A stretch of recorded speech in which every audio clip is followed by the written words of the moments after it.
జలగద్దరం. అయితే ఇది చాలా సంతోషం అండి. ఇక రెండోది, ఇప్పుడు మనం మాట్లాడుకునేటువంటి సబ్జెక్ట్ వస్తే, ఒక మనిషి దేని మీద అయితే విజయం సాధిస్తారో దానిని సహజంగా ఒక అలవాటుగా మలుచుకునే ప్రయత్నం చేస్తూ ఉంటారు. అది సెంటిమెంట్ పాటించే వాళ్ళు కూడా ఉంటారు. కొంతమంది షర్ట్ వేసుకెళ్తారు. షర్ట్ వేసుకెళ్ళినప్పుడు ఎప్పుడైనా పని జరిగింది అనుకోండి, ఇంకా అదే షర్ట్ వేసుకెళ్ళడం అలవాటు పడతా ఉంటారు. ఇది సహజంగా చూస్తూ ఉంటాం. మనందరికీ కూడా సమాజంలో తారసపడతానే ఉంటారు ఇలాంటి వాళ్ళు. అలా ఇప్పుడు ఈ జగన్మోహన్ రెడ్డి గారికి ఎవరి యొక్క మరణం మీద అయినా రాజకీయం చేస్తే విజయం సాధించడం అనేది, లేదా దానికి ముందుకెళ్ళటం అనేది ఆయన యొక్క రాజకీయ పోరాటంలో జరిగింది, రాజకీయ ప్రయాణంలో. అంతే కదా సార్. ఆయన రాజకీయ పార్టీ పెట్టింది తండ్రి మరణం ఆధారంగా. ఆయన పదవిని ఆశించింది తండ్రి గారి యొక్క పదవి ఆధారంగా. మరణం తర్వాత వచ్చేటువంటి వారసత్వాన్ని ఆయన ఆశించాడు ముఖ్యమంత్రిగా. ఆ రోజు కాంగ్రెస్ పార్టీలో అవకాశం దొరకలేదు కాబట్టి దాని తర్వాత ఆయన పార్టీ పెట్టారు ఆ మరణాన్ని. దాని తర్వాత అధికారం అందినటువంటి ప్రజలకి ఆయన సొంత బాబా వివేకానంద రెడ్డి గారి యొక్క మరణాన్ని చంద్రబాబు నాయుడు గారి మీద తోసి, లేదా ఆ పరిపాలన మీద తోసి, శాంతి పద్ధతుల మీద తోసి దాన్ని ఆ విధంగా ఆ మరణం ద్వారా లబ్ధి పొందేటువంటి ప్రయత్నం చేశారు. నారాసుర రక్త చరిత్రని కానీ వర్కౌట్ అవ్వాలా అయింది కదా సార్.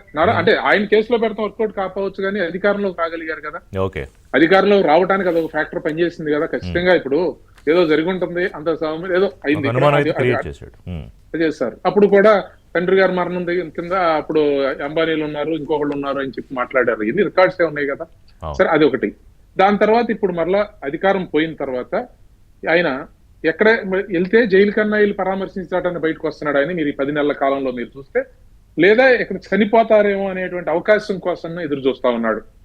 ఈ రోజు అక్కడికి వెళ్ళి ఆయన చేసినటువంటి ప్రయత్నం, మీరు ఒక పార్టీ కార్యకర్త చనిపోతే దానికి సంబంధించినటువంటి పూర్వాపరాలను విచారించుకోవాలి, దానికి సంబంధించినటువంటి మాట్లాడుకుని చేసుకోవాల్సిన అవసరం ఉంది. సాక్షాత్తు వీళ్ళ తండ్రి రాజశేఖర రెడ్డి గారే శాసనసభలోనే రాయలసీమలో జరుగుతున్నటువంటి హత్యలకు సంబంధించి చంద్రబాబు నాయుడు గారు అభ్యంతరాలు, ప్రశ్నలు లేవనెత్తినప్పుడు దానికి చాలా చరిత్ర ఉంటుంది. ఫ్యాక్షనిజానికి ఒక చరిత్ర ఉంది. దానికి రాయలసీమలో అవన్నీ సామాన్యమే అని చెప్పి అసెంబ్లీ సాక్షిగా మాట్లాడారు. మీరు చూసుకోండి, రికార్డ్ చూడండి. అంటే నేనేమంటున్నానంటే, నేను అక్కడ జరిగినటువంటి హత్య, దానికి సంబంధించినటువంటి విషయాలు, వాటికి సంబంధించింది పోలీసులు నిర్ధారించుకుంటారు. సరే, అంతకులను ఎవరైతే వాళ్ళని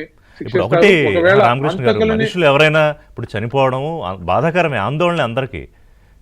కానీ దాని బ్యాక్గ్రౌండ్ ఏంటి, ఏం జరిగింది, ఇది అంటే మాజీ ముఖ్యమంత్రి స్థాయిలో వాస్తవాలు చెప్పే ప్రయత్నం చేయాలి కదా.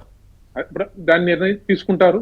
ఒకవేళ ముద్దాయిల్ని గనక తప్పించాలనేటువంటిది అనుకుంటే, మీరు తప్పించే ప్రయత్నం చేసినట్టుగా గనక, అంటే ముద్దాయిల్ని గనక వివేకానంద రెడ్డి గారి యొక్క హత్యలో లేదా ముద్దాయిలకు సంబంధించినటువంటి వాటిల్లో ఏదైనా ఉందో, లేకపోతే దాని మీద అభ్యంతరాలు ఏమన్నా ఉంటే గనక, ఎవరికైతే ఉంటాయో బాధితులు, వాళ్ళు అప్రాపరియేట్ ప్లాట్ఫామ్స్ ని ఆశ్రయించవచ్చు. దానికి ఉన్నాయి, అది అంత తప్పేం కాదు. ఇక్కడ ఒకవేళ మీకు అది విచారణాధికారి యొక్క విచారణ సరిగ్గా లేదంటే విచారణాధికారిని మార్చమనేటువంటి హక్కు ఉంది. ఇప్పుడు ఇక్కడ మీరు గుర్తుపెట్టుకోవాల్సిన ఏంటంటే ఋషి గారు, మాలాంటి వాళ్ళందరం, లేదా మీరు కానీ ఇక్కడ శ్రీనివాస్ గారు, మేమందరం కూడా ఇబ్బంది పడేది, మేము రాజకీయాల్లో పదవుల కోసం రాలేదు, పదవులే శాశ్వతం అనుకోలేదు. రాజకీయాల్లో చాలా మందిని చూసాం. నేర్చుకోవాలి, 10 మందికి ఆలోచించాలి. మీరు చెప్పారు చంద్రబాబు గారి గురించి, విజనం 10 సంవత్సరాల తర్వాత ఈ రాష్ట్రంలో, ఇప్పుడు నేను ఇక్కడ మాట్లాడే మాట ఎప్పుడన్నా 10 సంవత్సరాల తర్వాత వీడియోలు ఎవరన్నా చూస్తే, రామకృష్ణ ఆ రోజే మాట్లాడాడని 1000 నేను వెళ్తే 1000 డిబేట్స్కి వెళ్తే ఒక 10 సార్లు 50 సార్లు అన్నా నా ఆలోచన ప్రజలకు చెప్పగలిగితే, నేను వచ్చినందుకు, నేను రాజకీయాల్లో ఉన్నందుకు నా జన్మ కృతరార్థం అయినట్టు. నేను అనేది అది. ఇప్పుడు మీకు అధికారులు బెదిరించడం ఏంటి, అధికారంలోకి వస్తే మేము అరెస్ట్ చేస్తామని ప్రత్యక్షంగా చెప్పడం ఏంటి, మాకేం అర్థం కావట్లేదు. ఇది చాలా ఆశ్చర్యకరమైన మహిళా అధికారులు ఉన్నారు. అది బట్టలు ఉపదేస్తాం, గుడ్డలు ఉపదేస్తాం, ఉద్యోగాలు ఉపదేస్తాం.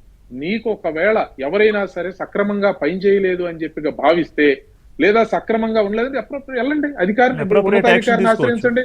ఉన్నతాధికారులు కూడా సరిగా యాక్షన్ చేయకపోతే చేయండి. ఇప్పుడు మా మీద రకరకాల చంద్రబాబు నాయుడు గారిని ఇంట్లో నుంచి బయటికి రానివ్వాల, చంద్రబాబు నాయుడు గారిని విమానాశ్రయం నుంచి వెనక్కి పంపించారు.